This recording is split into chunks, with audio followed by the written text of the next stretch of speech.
Welcome to Sohel math lab. আজকে WBSSC group C group ডির reasoning practice set নিয়ে এসেছি। গ্রুপ সি গ্রুপ ডি থেকে 10টা কোশ্চেন থাকে। এই 10টা প্রশ্ন আজকে প্র্যাকটিস করব। যারা নতুন দর্শক আছে অবশ্যই চ্যানেলটিকে সাবস্ক্রাইব করে পাশে থাকবে এই টাইপের ভিডিও পাওয়ার জন্য। চলো শুরু করি। পি যদি সত্য হয় তাহলে এর প্রতীক কি হবে? পি যদি সত্য হয় তাহলে সত্য না হয়, পি যদি সত্য না হয় তাহলে এর প্রতীক কি হবে? সত্য না মানে কি হচ্ছে এখানে মিথ্যা, ঠিক আছে? সত্য না মানে হচ্ছে মিথ্যা। মিথ্যার চিহ্ন আমরা জানি হচ্ছে এইভাবে, ঠিক আছে? এটা হচ্ছে মিথ্যার চিহ্ন। এই চিহ্নটা আমি কোথায় দেখতে পাচ্ছি? এটা অপশন বিতে, তাহলে অপশন বি হয়ে যাবে কারেক্ট অ্যান্সার। এটা মানে হচ্ছে মিথ্যা, ঠিক আছে? চলো নেক্সট কোশ্চেন, 2 নম্বর কোশ্চেন। এখানে বলছে যে ব্যতিক্রম চিত্রটিকে চিহ্নিত করুন। এখানকার মধ্যে কোনটা ব্যতিক্রম এ বি সি ডি? এখানে দেখে নাও যে এখানে লজিকটা কি আছে। এ নাম্বার অপশনে এখানে হচ্ছে তীর চিহ্ন দুটো হচ্ছে উপরে যাচ্ছে, উপরের দিক বুঝাচ্ছে দুটো তীর চিহ্নই, ঠিক আছে? পরেরটাতে দুটো তীর চিহ্নই হচ্ছে নিচের দিকে বুঝাচ্ছে, ঠিক আছে? তারপরেরটা এই দিকটাতে বুঝাচ্ছে, ঠিক আছে? মানে একই দিকে বুঝাচ্ছে। কিন্তু ডি নাম্বারটা দেখছি একটা নিচে আর একটা উপরে, দুটোই বিপরীত দিকে কিন্তু বোঝাচ্ছে, একটা দিকে একটা উপরে, একটা উপর নিচে বোঝাচ্ছে। তো আমরা এখান থেকে ব্যতিক্রম চিহ্নটা দেখতে পাচ্ছি, ব্যতিক্রম অপশন ডিতেই দেখতে পাচ্ছি ব্যতিক্রম, আর বাকিগুলো কিন্তু ব্যতিক্রম নয়, ঠিক আছে? বোঝা গেল তো? নেক্সট কোশ্চেন, 3 নম্বর কোশ্চেন দেখানো যে সঠিক বিকল্পটিকে চিহ্নিত করুন যা তৃতীয়টির সঙ্গে ঠিক তেমনই ভাবে সমন্বিত যেখানে দ্বিতীয়টি সমন্বিত প্রথমটির সঙ্গে, ঠিক আছে? এখানে টু, এই যে দুটি বস্তুকে বলা হচ্ছে পেয়ার, ঠিক আছে? তাহলে এখানে থ্রি আছে, থ্রিকে তাহলে কি বলা হবে? ঠিক আছে, এ বি সি ডি, এখানে 4টা অপশন আছে, থ্রিকে তাহলে কি বলা হচ্ছে? তাহলে এটার সঠিক অ্যান্সার হয়ে যাবে ট্রিও, অপশন ডি। অপশন ডি কে বলা হচ্ছে, থ্রিকে বলা হচ্ছে ট্রিও। চলো নেক্সট কোশ্চেন, 4 নম্বর প্রশ্ন। এটাকে একটু ছোট করে নিই, ঠিক আছে?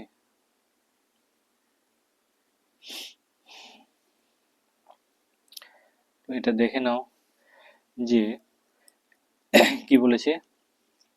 নিচের দেওয়া নির্দেশগুলি অধ্যয়ন করুন এবং প্রশ্নটির উত্তর দিন। A B C D E F G এই 8জন ব্যক্তি একটি গোল টেবিলের একে অপরের মুখোমুখি বসে আছে। একটা গোল টেবিল আমাদেরকে প্রথমে আঁকতে হবে, ঠিক আছে? একটা গোল টেবিল আমাদেরকে প্রথমে আঁকতে হবে, এটা ধরে নাও গোল টেবিল, ঠিক আছে? তো 8জন ব্যক্তি আছে, 1 2 3 4 5 6 7 8, ঠিক আছে? 8জন ব্যক্তি একে অপরের মুখোমুখি করে বসে আছে, ঠিক আছে? এবার রয়েছে রয়েছে ই এবং জি এর মাঝে। কোথায় রয়েছে? এ এবং জি এর, এবং জি এর মাঝে। এখানে যদি হয়, ঠিক আছে? হচ্ছে ই আর জি এর মাঝে, এখানে ধরলাম ই আর এখানে হচ্ছে জি, ঠিক আছে? যেভাবে ভাষাতে বলবি সেইভাবে আমরা ডায়াগ্রাম আঁকিয়ে করবো, ঠিক আছে? আর জি রয়েছে এফ এর ডান দিক থেকে দ্বিতীয় স্থানে। জি রয়েছে এফ এর ডান দিকের দ্বিতীয় স্থানে। এফ এর ডান দিক কোনটা? এটা যদি এফ হয়, না দ্বিতীয় স্থানে, জি রয়েছে এফ এর ডান দিকের দ্বিতীয় স্থানে। আচ্ছা, তাহলে এফ এর ডান দিক হচ্ছে এটা দ্বিতীয় স্থান, 1 নম্বর স্থান, 2 নম্বর স্থান, ঠিক আছে? দ্বিতীয় স্থান হলো। এইচ রয়েছে ডি এবং বি এর মাঝে। এইচ কোথায় আছে? ডি এবং এইচ রয়েছে ডি এবং বি এর মাঝে, তাহলে এখানে যদি এইচ হয় তাহলে এদিকে ডি হতে পারে কিংবা বি হতে পারে। এখানে এখানে আবার লিখছি এফ এর বাদিক থেকে দ্বিতীয় স্থানে, আবার মাঝে এবং এফ এর বাদিক থেকে দ্বিতীয় স্থানে বসেছে এসটা। ঠিক আছে, এটা তাহলে হয়ে গেল বাদিক থেকে দ্বিতীয় স্থানে এটা। তাহলে এখানে হয়তো বি অথবা ডি বসবে। কে কোথায় বসবে এখানে এখানে বোঝা যাচ্ছে যে এ এবং বি একে অপরের বিপরীতে বসে আছে। এ আর বি যদি একে অপরের বিপরীতে হয়, ঠিক আছে, এটা যদি এ হয় আর এটা ধরে নাও বি, একে অপরের বিপরীতে বসে আছে, তাহলে স্পষ্ট বুঝতে পারছি। আর এজ বসেছিল কোথায়, এজ বসে আছে ডি এবং বি এর মাঝখানে, তাহলে অবশ্যই ডিটা তাহলে এখানেই হবে। ঠিক আছে, বোঝা যাচ্ছে তো। আর তাহলে একটা আমাদের বাকি থাকলো, সেটা হচ্ছে দেখতে পাবো এখনই কতজন ব্যক্তি বসে রয়েছে এ এবং বি এর মাঝখানে। একটা ফাঁকা থাকলো শুধু, এই ফাঁকাটাতে কি বসবে, এ হলো, বি হলো, সি হয়েছে কি, সি তো হয়নি, সি তাহলে এই ফাঁকাটাতে বসে গেল। ঠিক আছে, সি তাহলে এখানে বসে গেল। এবার বলছে কতজন ব্যক্তি রয়েছে, এবার কোশ্চেনে কি বলছে কতজন বসে রয়েছে এ এবং বি এর মধ্যে। এই যে এ, হ্যাঁ, আর বি, এ এবং বি এর মধ্যে কতজন বসে রয়েছে, একজন, দুইজন, তিনজন, এখানে তিনজন দেখতে পাচ্ছি, এ, ই, ডি আর এইচ, তাহলে তিনজন হচ্ছে, তিনজন তাহলে হয়ে যাচ্ছে সঠিক অ্যান্সার। বোঝা গেল তো ডায়াগ্রামটা। ঠিক আছে, তিনজন হয়ে যাবে সঠিক অ্যান্সার, যেটা অপশন সিতে আছে, তিনজন। ঠিক আছে, চলো নেক্সট কোশ্চেন। এখানে দেখে নাও 5 নম্বর কোশ্চেনে কি বলেছে, এ এর সাথে কলম বি এর মিল করুন। ঠিক আছে, কলম এ ভারতের উৎসব, কলম বি হচ্ছে রাজ্য। ঠিক আছে, এখানে ভারতের উৎসবগুলো দেওয়া আছে এ বি সি ডি, আর এখানে দেওয়া আছে রাজ্যগুলো। ঠিক আছে, তো এখানে উৎসব হচ্ছে বিহু। সর্বপ্রথমে দেখবো আমরা বিহু, বিহু কার সঙ্গে, তাহলে হচ্ছে এখানে বিহু, বিহু কিন্তু হচ্ছে আসামে উৎসব। ঠিক আছে, বিহু কোথাকার উৎসব, আসামের উৎসব। আর এখানে হচ্ছে কেরালা, কেরালা হচ্ছে ওনামের উৎসব। ঠিক আছে, কেরালা, তার মানে এখান থেকে পাচ্ছি আমরা ডি হচ্ছে কত, থ্রিতে যাচ্ছে, ডি থ্রি, আর হচ্ছে সি, সি পাচ্ছি 4। ব্যাস, বাকিগুলি তোমরা যদি না জানো তবুও চলবে। ঠিক আছে, তো এই দুটো জানার পরে আমরা অপশনগুলো টেস্ট করব। ডি কত, থ্রিতে যাচ্ছে, কিন্তু এখানে ডি হচ্ছে টুতে যাচ্ছে, তাহলে এই এ অপশনটা নিব না, এই অপশনটা কাটা গেল। ঠিক আছে, ডি থ্রিতে যাবে, ডি ওয়ানে আছে, এখানে কাটা গেল। ঠিক আছে, তারপরে ডি হচ্ছে কততে যাচ্ছে, থ্রিতে, মানে ডি, ডি হচ্ছে থ্রিতে, বিহু হচ্ছে আসামে, তাহলে এটাও কাটা গেল। ডি থ্রিতে এখানে দেখতে পাচ্ছি ডি থ্রি, হ্যাঁ, তাহলে option D absolutely right answer হবে। ঠিক আছে, তোমাদের একটু খালি এখানে সিলি মিস্টেক আছে, এখানে মিস্টেক করেছে যে এখানে হচ্ছে কালো কালার দিয়ে দিই, এখানে সি হবে 4। ঠিক আছে, সি কিন্তু 4 হবে, কেউ আবার কমেন্ট করবে না যে সি আবার কি হলো। ঠিক আছে, এখানে সি কিন্তু 4, অপশানে একটু গোলমাল ছিল, তো অপশান ডি হয়ে যাবে কারেক্ট অ্যান্সার, 100% সঠিক অ্যান্সার হয়ে যাবে অপশান এ। ঠিক আছে, চলো নেক্সট কোশ্চেন, এই টাইপের কোশ্চেন আসলে পারা যাবে। 6 নম্বর কোশ্চেন দেখে নাও, খুব সহজ একটা, লজিকটা খালি বুঝতে হবে। নিম্নলিখিত চিত্রের নিম্নলিখিত চিত্রক্রমে প্রশ্নবোধক চিহ্নটি প্রতিস্থাপন করবে এমন বিকল্পটি চিহ্নিত করুন। এই প্রশ্নবোধক স্থানে কি হবে। ঠিক আছে, এখানে দেখানো একটা তীর চিহ্ন আছে, উপরে যাচ্ছে, তারপরে দ্বিতীয় ঘরে একটা উপরে একটা নিচে। ঠিক আছে, তৃতীয় নাম্বার ঘরে একটা উপরে একটা নিচে আবার একটা উপরে, চতুর্থ নাম্বার ঘরে একটা উপরে একটা নিচে আবার একটা উপরে আবার একটা নিচে। তাহলে তাহলে 5 নাম্বার ঘরে কি হবে, 5 নাম্বার ঘরে তাহলে 5টা হবে তীর চিহ্ন, একটা উপরে যাবে, একটা আবার নিচে যাবে, আবার একটা উপরে যাবে, আবার একটা নিচে যাবে, আবার একটা উপরে যাবে, এরকম করে 5টা তীর চিহ্ন হবে, 1 2 3 4 5। 5টা, এটা কোন অপশানে দেখতে পাচ্ছি দেখে নাও তো। এখানে এটা তো হচ্ছে না, এটা 3টা তীর চিহ্ন পড়ে যাচ্ছে, একসঙ্গে যাচ্ছে না, তিনটা হবে না একসঙ্গে। তারপরে দেখতে পাচ্ছি এখানে আবার দুটো একসঙ্গে পরপর যাচ্ছে, এটাও হবে না। এবার তিনটা তিনটা একসঙ্গে নিচে যাচ্ছে, এটাও হবে না, কারণ পরপর ভাবে যেতে হবে, একটা উপরে যাবে একটা নিচে যাবে। শুধু অপশন বি হচ্ছে কারেক্ট অ্যান্সার, 100% অ্যান্সার করে এখান থেকে বেরিয়ে যাব। ঠিক আছে, অপশন বি হয়ে যাবে সঠিক অ্যান্সার। চলো নেক্সট কোশ্চেন। এবার বলছে 6জন ব্যক্তি আছে, না সরি, 6টি হাউস নীল, সবুজ, লাল, হলুদ এবং বেগুনি কেন্দ্রের দিকে মুখ করে বৃত্তাকার ভাবে সাজানো রয়েছে। ঠিক আছে, যা যা ভাষাতে বলবো তাই তাই আমাদেরকে লিখতে হবে। ঠিক আছে, যেটা ভাষাতে বলবো সেটা আমাদেরকে লিখতে হবে। তো এখানে দেখে নাও, ডায়াগ্রামটা আঁকাচ্ছি এখানে এই জায়গাটাতে ছোট করে। ঠিক আছে, কি কি আছে, নীল, সবুজ, হলুদ, বেগুনি কেন্দ্রের দিকে মুখ করে বৃত্তাকার আকারে বসে আছে। হুম, আমরা তাহলে রংগুলো পেয়ে যাবো এখান থেকে, এইভাবে আঁকাবে। নীল হাউসটি রাখা আছে সবুজ হাউসের ডান দিকের দ্বিতীয় স্থানে। ঠিক আছে, এবং কমলা হাউসের বিপরীত দিকে। হলুদ হাউসটি রাখা আছে লাল এবং কমলা হাউসের ঠিক মাঝখানে। ঠিক আছে, বেগুনি হাউসটি রাখা আছে হলুদ হাউসের বিপরীতে, নীল হাউসের ঠিক ডান দিকে কোন হাউসটি রাখা আছে। তো এখান থেকে দেখে নাও, নীল হাউসটি রাখা আছে সবুজ হাউসের ডান দিকের দ্বিতীয় স্থানে। এখানে যদি নীল হয়,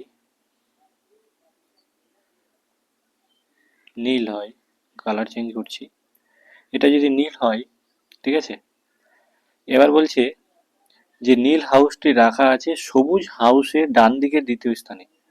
সবুজ হাউসের ডান দিকের দ্বিতীয় স্থানে, এটা যদি সবুজ হয়, এই চিহ্নটা, এটা যদি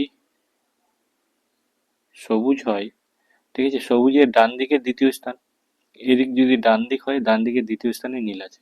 ঠিক আছে, বোঝা গেল স্পষ্ট।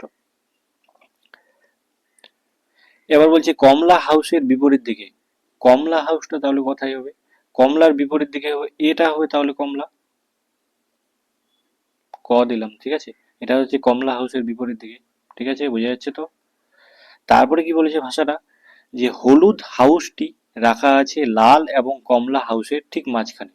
তাহলে হলুদটা তাহলে কোথায় হচ্ছে, তাহলে হলুদটা মাঝখানে রাখা আছে, তাই না।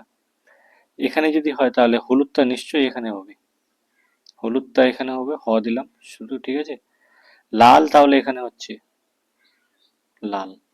ঠিক আছে, ওটাই বলেছি, হলুদটা হচ্ছে কমলা আর নীলের মাঝখানে, হলুদটা বলে দিয়েছে।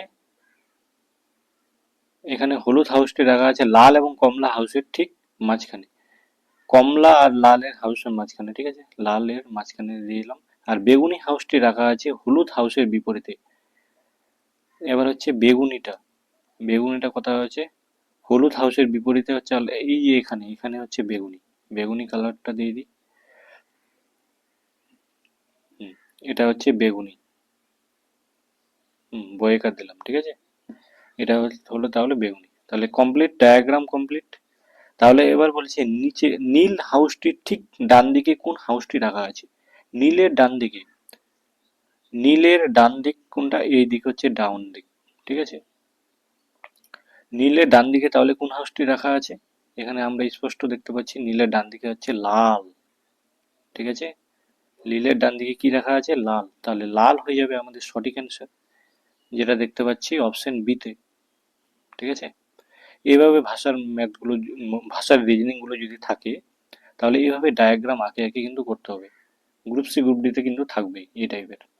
ঠিক আছে, 10টা কোশ্চেন আছে, 10টা কোশ্চেনে একদম থাকার মতো টাইপ আনা হয়েছে। ঠিক আছে, টাইপ আনা হয়েছে, কিন্তু না কমন নাও থাকতে পারে, কিন্তু টাইপগুলো কমন থাকবে। ঠিক আছে, চলো নেক্সট কোশ্চেন। 8 নম্বর কোশ্চেন, বলছে নিম্নলিখিত প্রশ্নের বিকল্পগুলি থেকে সম্পর্কিত বর্ণ জোড়া নির্বাচন করুন। বর্ণ জোড়া নির্বাচন করুন।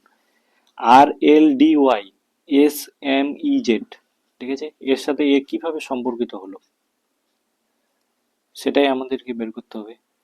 তো দেখে নাও এখানে আর আছে কিনা, আর এর পরে এস এসছে এক যোগ করে, আর এর সঙ্গে এক যোগ করে হচ্ছে এস, এল একই রকম এক যোগ করে আসছে এল, এল এর পরে এক যোগ করে আসছে এম, এল এর পরে এম হয়, ঠিক আছে। তারপরে ডি, ডি এর পরে এক যোগ করতে হবে, ঠিক আছে। ডি এর কোড এমনিতে 4, 4 এর সঙ্গে এক যোগ করলে 5 হবে, তাহলে ডিই হবে, ঠিক আছে।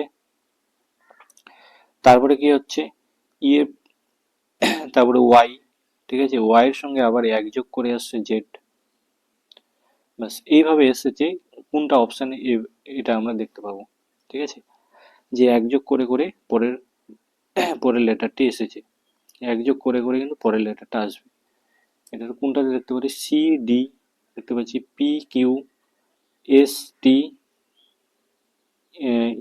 F F G. এখানে কিন্তু প্রথমে এ নাম্বারটাই দেখতে পাচ্ছি, ঠিক আছে। পরেগুলো দেখি তো কি হচ্ছে। এ নাম্বারটা অন্তত মার্ক করে রাখি যে এটা অ্যান্সার হতে পারে। পরেরটা আর এর পরে এস হতো, অপশন সি হলো না, ঠিক আছে। বি নাম্বারটা ও এর পরে পি হতো কিন্তু জি আছে, তাহলে এটাও হবে না। পি এর পরে কিউ হতো কিন্তু জেড আছে, এটাও হবে না, ঠিক আছে। তাহলে একমাত্র শুধু অপশন এটাই হবে সঠিক অ্যান্সার, ঠিক আছে। বোঝা গেল, এই টাইপের আসলে পারা যাবে। চলো তোমরা অন্তত তোমরা কড বসিয়ে করবে, যে আর এর কড, আর এর কড যেমন 18, ঠিক আছে, কড বসিয়ে করলে তোমাদের বেশি ভালো লাগবে, ঠিক আছে। যেরকম ডি এর কড হচ্ছে 4, এরকম করে এ এর কড যেমন 1, এভাবে কড বসিয়ে বসিয়ে করবে, সহজেই হয়ে যাবে, ঠিক আছে। Next question 9 number. নিম্নলিখিত প্রশ্নে প্রদত্ত বিকল্পগুলি থেকে প্রশ্নের চিহ্নের স্থানে স্থাপন করা যেতে পারে এমন চিত্রটি নির্বাচন করুন। দেখুন এখানে লজিকটা আমাদেরকে ধরতে হবে। তো এখানে দেখতে পাচ্ছি 1 number 2 number 3 number 4 number 5 number, 5টা দেওয়া আছে, ঠিক আছে। এই কোশ্চেন মার্কের তাহলে স্থানে কি হবে।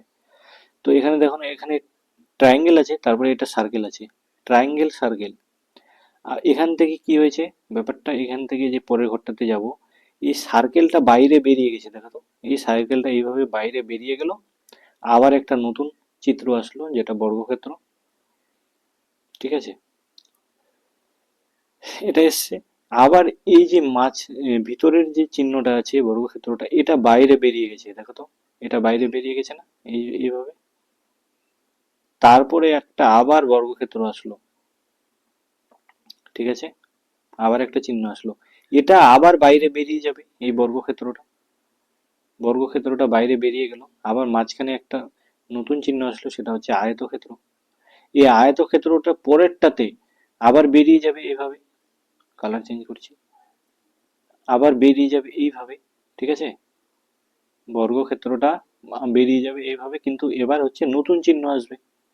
তো এবার এইভাবে কোনটা আছে আয়তক্ষেত্রটা, এইভাবে আয়তক্ষেত্র কোনটা ছবিতে আছে, এটাতে নাই, বিতেও নাই, ঠিক আছে, বিতে আছে উল্টো ভাবে আছে, সিতেও নাই, একমাত্র ডিতে দেখতে পাচ্ছি। ডি হয়ে যাবে 100% কারেক্ট অ্যান্সার করে এখান থেকে আমরা বেরিয়ে যাব, ঠিক আছে। বোঝা গেল লজিক। চলো নেক্সট কোশ্চেন 10 নম্বর কোশ্চেন। প্রদত্ত লাস্ট কোশ্চেন, প্রদত্ত 4টি বিকল্পের মধ্যে 3টি একটি নির্দিষ্ট যুক্তি অনুসারে একই রকম, এখানে 3টা বলছে একই রকম, আর বলছে একটা কিন্তু আলাদা, ঠিক আছে, সেই আলাদাটাকে আমাদেরকে বের করতে হবে, সেই আলাদাটাকে বিকল্পটাকে নির্বাচন করুন। তো এখানে এখানে যেখানে এটা হচ্ছে একটু জিকে টাইপের, ঠিক আছে, এইভাবেও কিন্তু রিজনিং থাকে, গ্রুপ সি গ্রুপ ডিতে এইভাবেও কিন্তু রিজনিং থাকে, ঠিক আছে। এখানে হচ্ছে লাল আছে, এখানে লাল আছে, নীল আছে, হলুদ আছে। তো আমরা কি জানি লাল নীল হলুদ এরা হচ্ছে কি প্রাথমিক বর্ণ বা মৌলিক বর্ণ বলা হয় একে। এরা হচ্ছে প্রাথমিক বর্ণ। এরা কি প্রাথমিক বর্ণ? তিনটাই, কিন্তু কমলা নয়। তাহলে কমলাটাকেই আমাদেরকে নিতে বলছে যে বিজোড় বিকল্প। এটাই, কমলাটাই হচ্ছে বিজোড় বিকল্প। কমলা হয়ে যাবে সঠিক অ্যান্সার। 100% কমলা হয়ে যাবে সঠিক অ্যান্সার। ঠিক আছে, বোঝা গেল তো? ক্লাসটিকে ভালো লাগলে অবশ্যই লাইক এবং সাবস্ক্রাইব করে রাখবে পরবর্তী এই টাইপের ভিডিও পাওয়ার জন্য। যারা টেলিগ্রামে যুক্ত হওনি, টেলিগ্রামে যুক্ত হয়ে যাবে। সেখানে বিভিন্ন জবের আপডেট এবং গ্রুপ সি গ্রুপ ডির প্র্যাকটিস সেট করানো হচ্ছে। তোমরা অবশ্যই সেখানে জয়েন হয়ে যাবে। ঠিক আছে, বিভিন্ন টাইপের মক টেস্ট করানো হচ্ছে, মক টেস্টগুলোও দিবে তোমরা। ওকে, থ্যাংক ইউ। সকলে ভালো থেকো, সুস্থ থেকো।